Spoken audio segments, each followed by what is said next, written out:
Pues como os decía, yo me gustaría arrancar con una imagen. Pues hemos hablado esta mañana del tema del contenido, que si los periodistas hacemos contenidos, de si la importancia de la forma. Bueno, os voy a poner un vídeo sobre los medios de comunicación que tiene bastante más de forma que de contenido, pero yo creo que a lo mejor refleja muy bien la época en la que estamos, hecho por un estudiante.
Bueno, como veis, sabiendo que venía Xosé Castro, yo venía preparado.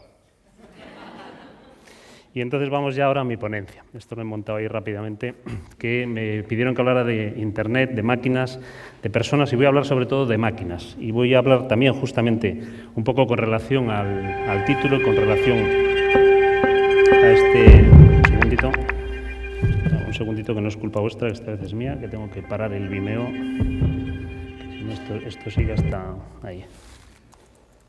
Bueno, como os decía, que me gustaría hablar un poquito de cambios que están sucediendo en Internet, en la comunicación, y que van un poco más allá de lo que ya habréis hablado en este congreso, aunque alguna cosa lógicamente citaré. Me gustaría hablar un poco de un nuevo ecosistema mediático que está sucediendo, en el que vive ese dinosaurio todavía, que convive con ese iPad que habéis visto. Este es el ecosistema mediático, ¿no?, que había hasta antes de ayer prácticamente, un ecosistema mediático estable en el que estaban la prensa, la radio, la televisión, y bueno, es bastante evidente que el cambio del ecosistema ha derivado un esquema parecido a este, en el que pasan varias cosas. Hay actores nuevos y a la vez la importancia de los medios convencionales ha disminuido, es más pequeña. Estas bolas, estos círculos son muchísimo más pequeños y, como digo, hay muchos actores nuevos y a la vez, no sé dónde estoy provocando la interferencia, y a la vez los usuarios están en el centro de todo ello. También hay cambios en las teorías de la comunicación. ¿Sabéis? Conocéis todos, habéis estudiado la teoría de la influencia directa, en la que los medios se suponía que influían directamente en los lectores, en los usuarios. Esta ya hace tiempo que se cambió por la teoría de los dos pasos, que habréis estudiado seguramente, en la que no solo se llega desde los medios directamente a los usuarios, sino que se llegaba, o se suponía que se llegaba a través de los líderes. Pero esto también ha cambiado, porque ahora este sistema es más circular.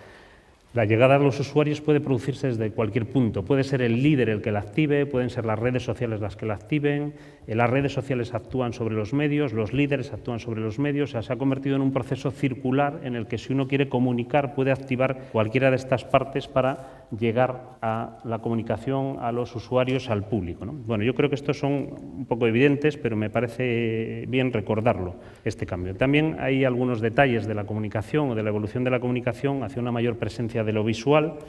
Es evidente en muchas cosas, ¿no?, como son los logotipos o como, que también se ha hablado de ello aquí, los emoticonos, que además responden a una cierta necesidad de la oralidad acompañando a la escritura, en la que, lógicamente, pues los sentimientos son un poco más difíciles de transmitir, sobre todo en entornos muy complejos o en entornos reducidos, como puede ser Twitter o como puede ser la mensajería instantánea de la que ha hablado antes Xosé. Pero me gustaría también reflexionar sobre los nuevos conceptos y los nuevos soportes. Yo creo que muchas veces, y lo he dicho también esta mañana cuando hablaba de que cuando intentamos visualizar el futuro, en realidad buscamos el pasado en el futuro. Y yo creo que nos pasa también lo mismo con los conceptos y con las imágenes. Este es un cuadro muy conocido de Magritte, que a mí me encanta y que, bueno, pues recurrentemente uso, porque creo que muestra una gran verdad. Magritte en este cuadro nos decía que esto no es una pipa. Y bueno, pues es una broma que sorprende, ¿no? Dicen, bueno, ¿cómo que no es una pipa? Eso es una pipa. No, no, no es una pipa. Eso en realidad es un cuadro de una pipa. Es más, ni siquiera es un cuadro de una pipa porque es la representación de una pipa, de unos bits que yo tengo aquí almacenados en mi ordenador y que por algún misterio de la técnica pasan a través de los proyectores hasta esa pantalla que vosotros. Es mucho más complejo. O sea, parece una pipa, pero no es una pipa. Y yo creo que con todos los artilugios tecnológicos, los soportes en los que la escritura o en los que la comunicación se desarrolla, nos pasa un poco eso.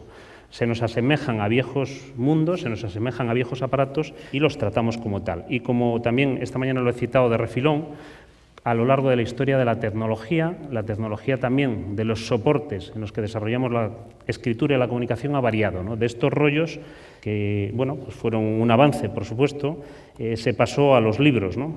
Ahí tenéis una de las, también la citaba esta mañana, esta es una de las Biblias más antiguas que se conocen, es una Biblia del siglo IV que se llama el Códice Sinaítico y que es ya un libro. Entonces, ¿qué es un libro? Pues claro, un libro tiene sus partes, aquí tenéis en la Wikipedia el esquema y el gráfico de qué es un libro. Pero si eso es un libro, ¿esto es un libro? Posiblemente a nosotros nos parezca que es un libro y leemos cosas como las leíamos en los libros, pero igual estamos en un cambio muy parecido al que hemos visto del papiro al libro, pero no lo sabemos. De hecho, aquí no hay páginas, las tiene que simular Amazon, porque todavía somos de un viejo mundo y Amazon nos dice aproximadamente este libro tiene 350. ¿Cómo que aproximadamente? Claro, aproximadamente, porque depende del tipo de letra que yo le ponga, depende del tamaño de la letra, depende de muchas características. ¿Es esto un libro? ¿O es simplemente que le llamamos un libro porque todavía no sabemos muy bien cómo llamarle, ¿no? Y si ya nos vamos a otros dispositivos con colores táctiles y demás, ¿qué es un libro? ¿Para qué hacemos las cosas? ¿Dónde las publicamos? ¿De qué manera las comunicamos? Entonces yo creo que sobre estos conceptos, que bueno, es verdad que estamos a la vez creando y viviendo en un mundo en el que todo esto entra cada día con una novedad, cada día con un soporte nuevo, cada día con una cosa que hay que intentar entender cómo comunicamos al resto de personas a través de estos soportes tan diferentes. Bueno, también es evidente que hay nuevos modelos de escritura. Hay algunas cuestiones que están simplemente condicionadas por restricciones técnicas, ¿no? Como es el caso de Twitter, ¿no? El caso de Twitter, en este caso más para personas, también para máquinas, pero aquí todos hemos pasado por el mismo proceso, ¿no? Algún día fuimos un huevo en Twitter y nos preguntamos qué hacíamos aquí, ¿no? Esta cosa tan rara que es, ¿no? Incluso nos llegamos a cabrear, ¿no? El que hacíamos aquí, cómo se podían contar cosas en un entorno tan restringido, sin multimedia, sin ilustraciones, sin vídeo.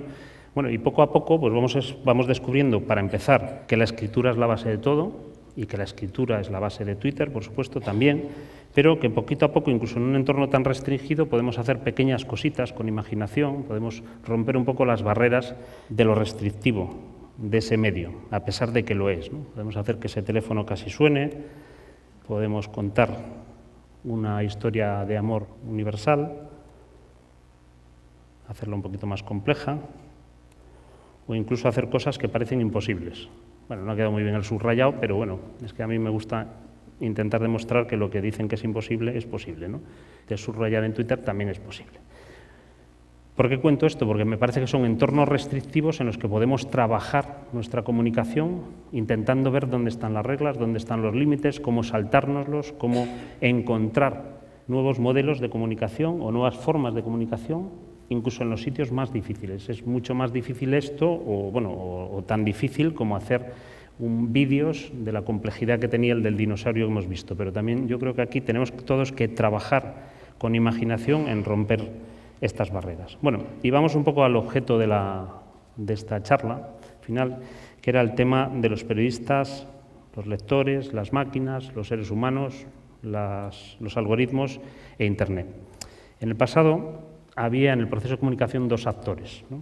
Que estaban los usuarios y los profesionales, ¿no? Los periodistas comunicábamos con los usuarios, una comunicación unidireccional que todos conocéis, y ya hace algunos años que aparecieron por aquí, por este entorno, y dándose una vuelta, y vinieron para quedarse las máquinas, ¿no? Y además, como nosotros somos profesiones de letras, pues las máquinas, las matemáticas, nos producen una cierta urticaria, ¿no?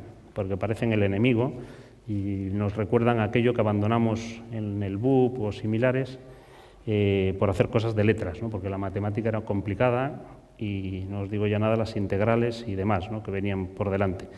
Entonces, todo esto a los periodistas nos incomoda un poco, ¿no? Pero este es el mundo en el que vivimos. La comunicación ahora se da entre estos tres actores, como digo, los usuarios, los lectores, los profesionales y las máquinas, y además es una comunicación triangular, no es una comunicación unidireccional. La comunicación se produce de todos hacia todos. O sea, los profesionales tienen que comunicar necesariamente con las máquinas intentan comunicar con los usuarios y con los profesionales, y los usuarios también. De hecho, si os fijáis en ese triángulo, podríamos incluso usarlo como una especie de mapa de medios, ¿no? En el que tendríamos en la parte de arriba medios hechos más por profesionales, tendríamos en la parte de las máquinas medios, por ejemplo, los de agregación, Google News o incluso partes del Huffington Post importantes, y también medios hechos por los usuarios, como podrían ser Meneame, estarían en esta esquina de aquí a la izquierda. Se podría utilizar esto como una especie de mapa o un modelo para colocar. Es verdad que casi nadie ya hay puro que esté solo en uno de los vértices, pero este también es otro escenario de comunicación triangular diferente en el que tenemos que aprender a movernos. Y claro, es que nosotros, nos guste o no nos guste, escribimos también para las máquinas. ¿Y por qué escribimos para las máquinas? Por muchos motivos. Uno de ellos, el principal, es que el resto de usuarios no nos encuentran si no nos encuentran las máquinas. Nosotros podemos escribir estupendamente, podemos ser los reyes de la escritura, la gente no tiene por qué saber dónde estamos, sino que muchas veces nos encuentra a través de otros intermediarios que son las máquinas, en concreto las máquinas que tienen los buscadores, fundamentalmente, también las máquinas que tienen o que manejan algunas veces las redes sociales, ¿no? Entonces le he copiado una idea a José Castro que ha dicho esta mañana que me ha encantado y que mejoraré con el tiempo porque no me ha dado mucho para hacerlo, pero me gusta un poco esta idea del SEO frente a la RAE, ¿no? Bueno, ¿y qué preferimos, no? O sea, ¿qué es lo que hacemos aquí cuando escribimos? O sea, ¿hacemos SEO y escribimos para que Google nos encuentre o escribimos siguiendo las estrictas normas, no de la RAE solamente, sino de lo que conocemos? Bueno, pues es un mundo complejo. Yo creo que se pueden hacer las dos cosas bien. Yo siempre he dicho que más que de SEO, a mí me gusta hablar de SECO, que sería sentido común. Hoy lo ha dicho también Marilyn esta mañana. Muchas de las reglas del SEO, si os fijáis, son reglas del sentido común. ¿Por qué son del sentido común? Porque los algoritmos que tiene Google intentan encontrar lo mejor para vosotros y, por tanto, intentan encontrar en nuestras páginas aquellas cosas que están hechas con la cabeza y no con los pies. Que evidentemente esto puede ayudar con algún truco de la negrita, como se ha dicho ahora, pero es que luego en el fondo fijaros que si Google dice que una página es aquello que indica su titular, ¿no tiene bastante lógica eso? Pues tiene bastante lógica, ¿no? Parece que si el titular es bueno, indicará lo que contiene esa página. Si en una página el concepto se repite varias veces, parece que esa página debe hablar de ese asunto, ¿no? Pues parece que es lógica esa regla del SEO y de Google, que tanto algunas veces a los periodistas nos incomoda. Y claro, llegamos al asunto que posiblemente lo que no nos incomode no es un asunto de reglas, sino que lo que nos incomoda es la poesía, ¿no? Todos los periodistas nos creemos García Márquez y lamentablemente he de deciros que no somos García Márquez. Y entonces tenemos un problema, ¿no? Cuando hay que titular, pues claro, nos gusta más la palabra seísmo que terremoto, ¿no? Que es más vulgar. Pero claro, nadie busca seísmo en Google, sino que la gente, si ha habido un terremoto hoy en algún sitio, busca terremoto donde sea. Entonces, bueno, esto nos incomoda, ¿no? Y a los periodistas algunas veces, bueno, es que yo me encantaría seguir escribiendo seísmo en lugar de terremoto, ¿no? Pues oye, fenomenal. Siga usted escribiendo seísmo, que no pasa nada, porque lo puede escribir en el titular y haga que su sistema de su periódico le ponga bien los metas, le ponga bien la URL y en esa, por Dios, que ponga terremoto, porque si no, no le va a encontrar nadie. Luego ya le encontrarán a usted por terremoto y descubrirán que es usted García Márquez. Pero si solo hace lo de García Márquez, no le va a funcionar. Entonces, yo creo que también son algunos asuntos que deberíamos reflexionar sobre cómo está bien escribir para las máquinas, en algunos casos. Y es que además, en algunos casos, nos mejora nuestra vida si sabemos escribir y sabemos escribir para ellas y entenderlas. Aquí tenéis un ejemplo de cómo una escritura en un correo electrónico pues me puede ayudar muchísimo, porque si está escrito, ya las máquinas empiezan a detectar, intentan ser inteligentes y anticiparse a lo que nosotros queremos hacer. En este correo, en el que alguien me ofrece 2 citas, me está diciendo que, bueno, ¿qué te parece si nos vemos el próximo martes o igual te va mejor el miércoles 27 a las 4 de la tarde? Y fijaros que de manera automática, esto no lo ha hecho el que me ha enviado el texto, o sea, es mi máquina la que dice, anda, a este le deben estar ofreciendo una fecha, le deben estar ofreciendo una cita. Entonces, depende cómo esté escrito esto, la máquina lo entiende mejor o peor, porque si somos ambiguos, no lo entiende bien. Si somos precisos, fijaros qué preciso, cuando la parte es más precisa, el miércoles 27 a las 4 de la tarde, está marcado completamente, seguido, no hay problema, sabe perfectamente a qué hora me están ofreciendo. Y entonces, pues tan sencillo como tocar en ese enlace y que ya mi aparato me dice, bueno, ¿y qué es lo que quieres hacer? Crear el evento, verlo simplemente en el calendario, copiarlo, ¿qué es lo que quieres hacer con esto? Porque la máquina teóricamente me ha hecho un favor, ha mejorado y también depende, como digo, insisto, depende en cómo escribamos ciertas cosas para ciertos usos, pues puede mejorar mucho nuestra vida y nuestra comunicación, hacerse más fácil. Y bueno, vamos a ver otro ejemplo también de normativa RAE, ortografía española, y no sé si es tanto un asunto de la RAE privada o de la RAE pública, pero un asunto que no va a funcionar, que es el de, por ejemplo, entre otros muchos, el de la puntuación de los números o el de cómo se escriben correctamente los porcentajes. Sabéis que, según las últimas normas de la ortografía española, se puede escribir los números como están ahí, ¿no? El 10.000 con ese espacio, y de hecho el porcentaje se escribe 15 espacio porcentaje. Bueno, pues esto tiene un problema. O sea, estamos haciendo correctamente, escribiendo correctamente esto, según la normativa, pero tenemos un problema grave, que es que las máquinas no entienden esto como números. Las máquinas entienden que yo estoy con ese 10.000, debe ser algún tipo de texto, el 15 es un número, el porcentaje es un signo. No entienden que están juntos, no entienden que yo estoy hablando un 15%. Y esto diréis, bueno, es una tontería, pues que aprendan, ¿no? Ya, pero ahora explicárselo a un chico que está haciendo sus deberes, a mí que estoy trabajando en un departamento de contabilidad, a una persona que está en recursos humanos que escribe números y números y números y que cuando los vaya a pasar a la hoja Excel, la máquina se los entienda a todos como un texto y no se los sume, no les haga operaciones. Pues hombre, con esto vamos a tener algún problema en la práctica, ¿no? Como no empecemos también a una de dos, o a influir en Google para que acepte estas normativas y las máquinas entiendan que esto que nosotros estamos escribiendo, o si no la gente acabará escribiendo pues de la forma que les es más cómoda. Y no es un problema solo de la Real Academia, no es un problema, sino que es un problema de cómo funcionan las máquinas, de cómo funcionamos nosotros con las máquinas. Ahí tenéis el ejemplo que os ponía. Aquí podéis ver cuando yo esos números los he pegado, los que sepáis un poco más de ese, veréis que el 10.000 se lo ha entendido como un texto, en cambio el 10.000 sí ha visto que era un número, el 15 espacio porcentaje también lo ha detectado como un texto y en cambio el 15% lo ha detectado como número. Entonces, bueno, de estas hay muchos ejemplos de esta convivencia que empezamos a tener con un mundo que va más allá de los seres humanos con los que nos comunicamos. Entonces, ¿cómo se produce este cara a cara con las máquinas? Bueno, pues hay muchas fórmulas, ¿no?, para ver este cara a cara, ¿no? Las comunicaciones con las máquinas generalmente se producen a través de algún tipo de interface, ¿no? Un interface es, por ejemplo, este, que es el más conocido, ¿no? Google está esperando que le digamos algo, ¿no?, que le contemos qué buscamos. O sea, accedemos aquí y es su cara, ¿no? Nos dice, bueno, se puede hacer un poco más complejo y un formulario, este es el de Fundeu, que lo hemos intentado, o se ha intentado hacer un poco más amable, ¿no? Hola, me llamo, mi correo electrónico es, quiero hacer una consulta sobre, esta es mi consulta, y consultar, ¿no? Se ha intentado que sea un poco amable el interface de un formulario normal de comunicación a través de las máquinas de Fundeu. Lógicamente luego contestan seres humanos por vuestra tranquilidad, pero el formulario sí que es un interface de máquina. Los interfaces, lógicamente, se van sofisticando. Cada vez están apareciendo interfaces diferentes. Tenéis ahora Siri, por ejemplo, para manejar con voz los aparatos. Tenemos interfaces que cada vez se sofistican más. A mí me encanta, me gusta muchísimo Björk, que creo que es una tipa muy adelantada a su tiempo. A ver si consigo. Y siempre me ha gustado mucho sus interfaces, ¿no?, porque creo que es una mujer, como digo, que va muy por delante, de los tiempos, ¿no? Este es su último trabajo, a ver si lo consigo.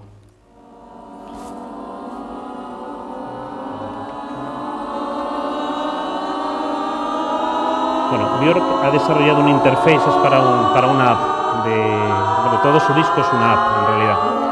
Y ella ha desarrollado un interface en el que aquí tenéis el mapa con el que se entra, aquí tenéis interfaces musicales que yo puedo tocar, táctiles, hay interfaces en los que interviene la voz, en los que interviene la escritura, para acompañarla a ella en temas de textos.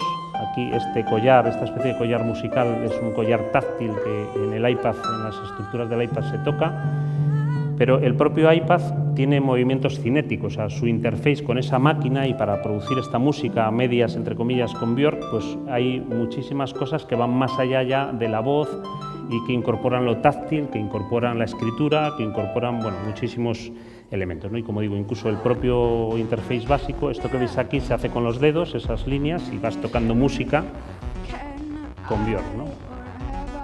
Bueno, son interfaces más avanzados, distintos, por supuesto experimentales, diferentes de los que manejamos, y esto no es una recomendación para usar este tipo de interface en nuestros trabajos diarios, pero voy a pararlo porque si no se queda sonando todo el rato. Bueno, como os decía, el interface, que es un poquito el cara a cara de las máquinas. Bueno, vamos a ver un momentito una cosa que a todos los peristas nos intriga y sobre la que hemos escrito ríos y ríos de tinta sobre las máquinas y los algoritmos. Algoritmo es una palabra que los peristas hemos descubierto recientemente y que además muchos de nosotros, hasta también bien recientemente, es más, creo que incluso actualmente todavía confundimos con logaritmo, ¿no? O sea, algoritmo, logaritmo, o sea, yo digo a compañeros que dicen, no, es uno de esos logaritmos de Google. Y tal. Bueno, los logaritmos y los algoritmos, he de deciros que es una cosa bastante distinta. Pero bueno, vamos a ver las máquinas y los algoritmos. Bueno, y entramos en un mundo que es el mundo de los robots, ¿no? Que es un mundo fascinante, también interesante, en el que todavía no tienen la inteligencia que deberían. Esto no son robots, son humanos que tocan como robots, que todos conoceréis, que es Kraftwerk, y que he recuperado un antiguo vídeo simplemente porque me gusta, ¿no? Para hacer un poco de acompañamiento musical, ¿no? Mientras os cuento el tema de los robots, las máquinas, los algoritmos. Cada vez hay más trabajos, ahora lo iremos viendo, de algoritmos y de máquinas. ¿En qué sentidos? Pues en muchos. Porque las máquinas ya están haciendo muchas más cosas de las que nosotros creemos con la escritura. O sea, las máquinas ya nos corrigen. En Twitter, en el Word, esto ya lo hacen. Ya nos hemos acostumbrado, pero ya lo hacen. Estas son maquinillas que hay detrás, algoritmos. No siempre lo hacen bien, pero ya están. Es más, algunas veces hasta son listas, ¿no?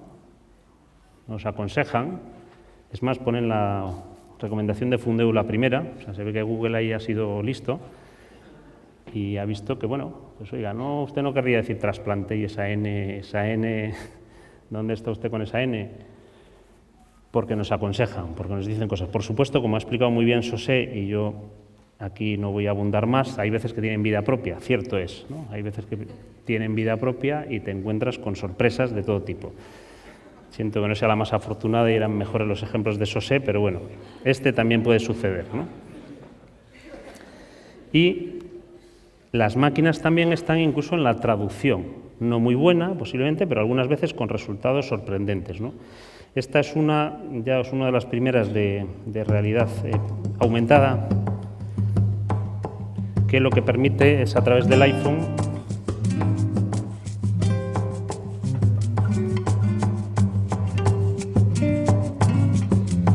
traducir más o menos macarrónicamente, pero bueno, os diré que para una situación de desesperación en China o en algún sitio así, pues puede servir, ¿no?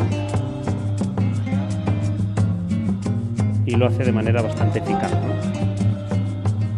O sea, claro, que es que cuando hablamos de las máquinas parece que hablamos del futuro, cuando hablamos de los algoritmos parece que no, esto es una cosa, será un problema de nuestros hijos, no, si ya están aquí. Lo que pasa es que no lo sabemos muy bien, pero ya están, llevan tiempo con nosotros. Bueno, esta, como digo, es una de realidad aumentada que también hace eso. Pero es que las máquinas hacen muchas más cosas, porque las máquinas, por ejemplo, a día de hoy hay cientos de millones de euros en esto, por ejemplo, que veis aquí, que es interpretación de datos. Estos son sistemas que analizan lo que nosotros escribimos en las redes sociales y que intentan averiguar y hacer rankings, en este caso de las televisiones estadounidenses, de los distintos estrenos y de las distintas series y de los distintos momentos de cómo están funcionando. No solo de cómo funcionan en cuanto a audiencia, que eso ya se hacía con los audímetros, sino en cuanto a lo que la gente piensa, en lo que la gente dice, si les gusta el programa, si no les gusta, si lo critican, si no lo critican. Esto se está haciendo con trabajos de análisis e interpretación, que además, aunque evidentemente los supervisan seres humanos, el trabajo grueso, necesariamente por el volumen, lo están haciendo máquinas, ¿no? Y no solo interpretan, es que en algunos casos, además de la interpretación, analizan, ¿no? O sea, aquí veis, en un caso pequeñito, pero bueno, para que veáis un poquito cómo se hace, para los que no lo conozcáis, este es una clasificación de tweets sobre un determinado tema, donde se van incorporando a un lado los que son positivos, en este caso hay muchísimos neutrales, cosa a día de hoy bastante normal, porque las máquinas no interpretan siempre bien cosas como la ironía o como... Pero digamos que en esto se están invirtiendo muchísimo dinero para que nuestros mensajes, aquellas cosas que nosotros escribimos en lenguaje natural, o sea, en este caso no estamos hablando de un lenguaje controlado como podía ser en los formularios, aquí es lenguaje natural, bueno, pues intentar averiguar en tiempo real, que es una novedad también, estas cosas que nosotros vamos diciendo sobre determinados temas o determinados asuntos que puedan interesar a un gobierno, a una marca, a una universidad, etcétera, etcétera. Bueno, pero además de estos análisis y estas interpretaciones, pues es que las máquinas escriben. Pues sí, pues escriben. Hay un chiste muy viejo de Internet que seguramente los conozcáis, que es eso de, bueno, es que en Internet nadie sabe que eres un perro, ¿no? Pues efectivamente en Internet es que nadie sabe que eres una máquina. Y a lo mejor quien está escribiendo cosas que vosotros leéis de manera normal son máquinas, pero no lo sabéis. Porque ¿cómo lo hacen las máquinas? Bueno, pues de una manera muy sencilla, las máquinas obedecen a los algoritmos, que no logaritmos, insisto. Y las máquinas obedecen a los algoritmos. Este es un algoritmo muy corriente, que es el típico que usan todos los estudiantes de ingeniería para hacer el primer ejemplo. Bueno, la lámpara no funciona, pues aquí arranca una cadena lógica. ¿Está enchufada? No, pues enchúfala, ¿no? Sí, está enchufada, pues prueba a ver si la bombilla está fundida. La bombilla no está fundida, pues hay que cambiar la bombilla, o si está fundida, cambiar la lámpara. O sea, este es un algoritmo, un árbol de decisión. Bueno, pues con esto nosotros podríamos hacer algoritmos. Voy a enseñaros uno muy sencillo para hacer titulares. Por ejemplo, este es un algoritmo de un titular sobre la Bolsa de Madrid. Entonces yo digo, bueno, ¿qué titular pongo hoy en portada de la sección de economía? Bueno, pues consulto el porcentaje del IBEX con relación, por ejemplo, al día anterior. Y si es positivo, le mando a la máquina que escriba la Bolsa de Madrid sube. Y si es negativo, la Bolsa de Madrid baja. Y si está igual, pues la Bolsa de Madrid arranca plana, por ejemplo. Es más, podría poner un mecanismo un poco más complejo, ¿no? Que dependiendo del grado de subida, de gigantesca alza en la Bolsa de Madrid o batacazo en la bolsa. O sea, yo luego puedo jugar con combinaciones del lenguaje que en realidad ya no estoy escribiendo yo, sino que de manera automática escriben mis máquinas de forma continua. De esto cada vez hay más. Y además es lógico porque en el manejo de ciertos tipos de información los seres humanos no llegaríamos o no habría suficientes seres humanos para hacer algunas de estas. Entonces, al final, el lector, pues ¿qué vería? Pues al final el lector ve esto, ¿no? Incluso ese gráfico, que también lo están haciendo máquinas, ya no hay infografistas haciendo ese gráfico como había hace años en los periódicos, ¿no? Entonces, ese gráfico y ese titular son automáticos, están hechos por algoritmos, pero no solo no lo sabemos, es que nos da igual, porque en realidad lo que estamos buscando es informaciones determinadas. Entonces vosotros diréis, bueno, pero este ejemplo que usted ha puesto es muy sencillo. Y yo digo, bueno, pues voy a poner uno más complicado, que a lo mejor tampoco sabéis que se hace así. La mayoría de los medios de este país, y esto empezamos este trabajo hace muchos años en el AS, en el Grupo Prisa, veréis las retransmisiones de los partidos de fútbol, ¿no? O sea, el fútbol ya es otra cosa, ¿no? Ya no es la bolsa, ya no sube, no baja, no hay porcentajes, y habréis visto estas transmisiones que tienen todos los, a día de hoy, pues prácticamente todos los medios la tienen, ¿no? Esta es la del AS, y ahí veis que hay toda una contabilización de Piatti de jugada personal, se pierde el balón, este entra por Xavi, oportunidad de Messi con la izquierda, después de una jugada individual, un rechace acaba con el peligro. Bueno, todo esto, aunque vosotros no lo sepáis, lo están escribiendo máquinas. Todo. O sea, toda esta retransmisión de este partido la escriben máquinas, porque si no sería imposible. ¿Nunca os habéis parado a pensar cómo puede retransmitir el AS o el Marca no sé cuántos partidos a la vez? Si están despidiendo gente, ¿cómo van a hacer gente allí? Personas, no puede ser. Entonces esto se hace de manera automática. ¿Cómo se hace? Porque todos los inputs que llegan de las empresas de estadística con las que trabajan los clubs, los medios y demás, con los datos que llegan, esos que luego en la tele veis de posesión de balón, por tal porcentaje, tal, bueno, con todos esos datos se hace el trabajo al revés. O sea, las máquinas lo traducen al lenguaje natural. O sea, eso que veis ahí de cualquiera, la falta de Piatti, que de hecho se ha repetido, es porque ese código ha entrado 2 veces. Ese es un código, en realidad, es un número, que la máquina sabe que eso hay que traducíroslo como falta de Piatti. O ahí hay un centro al área de soldado realizando una jugada personal, el balón es despejado. Todo eso son códigos que la máquina traduce al lenguaje más o menos natural. Ya sé que no nos van a dar un premio de la Fundación Nuevo Periodismo Iberoamericano por el reportaje del año, pero, claro, por contra, lo que nos permite es estar transmitiendo en tiempo real muchísimos partidos a la vez. Pero no solo muchísimos partidos a la vez, es que como es todo el lenguaje natural o automatizado, por ejemplo, yo puedo estar transmitiendo a la vez en inglés. Y entonces todos los partidos se transmiten en español y en inglés, y no los transmiten en árabe porque no les habrá dado la gana, pero se podían transmitir en árabe.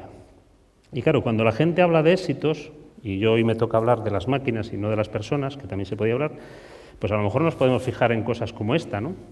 Aquí tenéis un emprendedor que, bueno, pues que tiene una empresa rentable, de medios. Eso sí, fíjate qué curioso, su editor in chief es un robot. Pero este tipo tiene una compañía rentable, ¿no?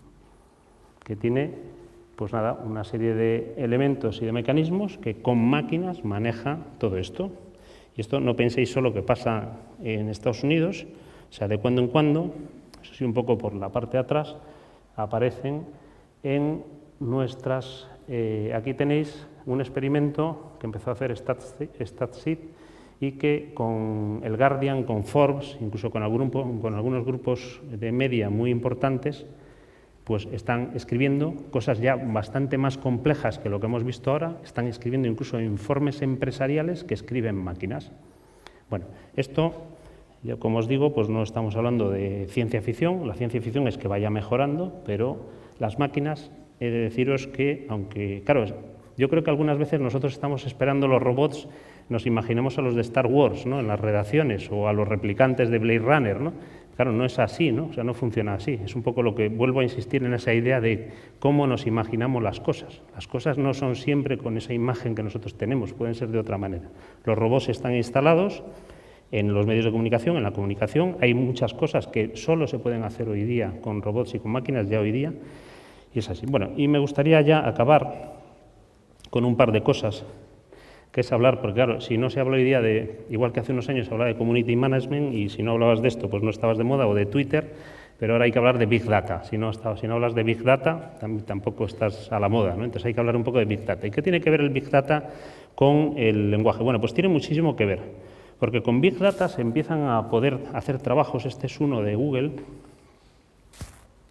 que lo que analiza es en tiempo real las búsquedas en los distintos idiomas. O sea, está trabajando en tiempo real sus máquinas y, bueno, podéis hacer muchísimas consultas y muchísimos elementos en los que podemos ver, pues este globo, podemos ver los datos de cualquier zona del mundo, pues en qué idiomas están haciendo las búsquedas, el número de búsquedas, que es esos hilos gigantescos que veis ahí. Bueno, es una parte de la visualización de los trabajos que sobre el lenguaje está haciendo ahora mismo, entre otra gente, Google. Cuando empezamos a trabajar con el libro de estilo, el manual de estilo de Fundeu de los nuevos medios, por ejemplo, pues una gente que nos ayudó muchísimo. Yo en aquel momento desconocía que tenían lingüistas y luego piensa y dice, bueno, claro, tienen que tener lingüistas. Era Google, que nos echó una mano en bastantes áreas y bastantes capítulos. La verdad que muy agradecidos y aprendimos muchísimo de ellos, igual que también de algunas cosas de la gente de Twitter, ¿no?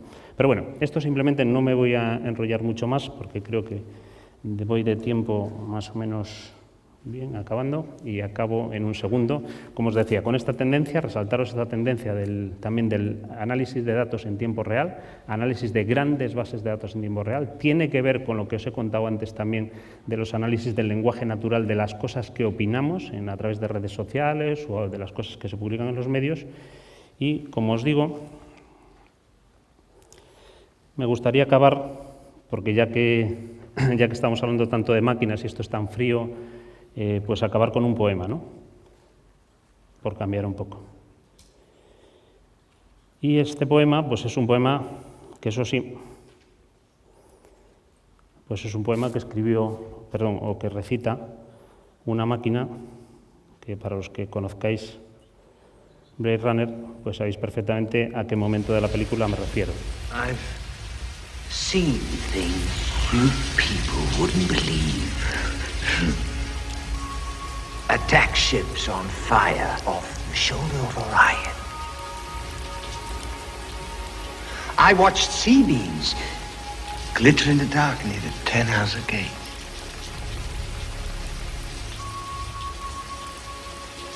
All those moments will be lost in time.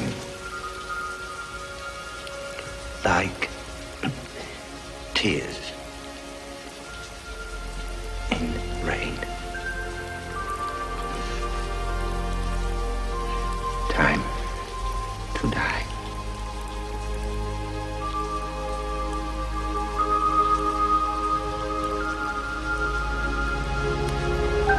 Bueno, pues permitidme el juego, que aunque evidentemente lo escribió un ser humano, pero es la frase final de un robot cuando muere y cuando dice que todo esto se perderá en el tiempo como las lágrimas en el medio de la lluvia, y que me ha parecido muy bonito porque quizá algún día, no lo veremos, pero dentro de mucho tiempo, además de escribir estos textos tan sintéticos, pues a lo mejor conseguimos que los robots hagan poesía, pero eso quizá ya no lo veremos, ¿no? Muchas gracias.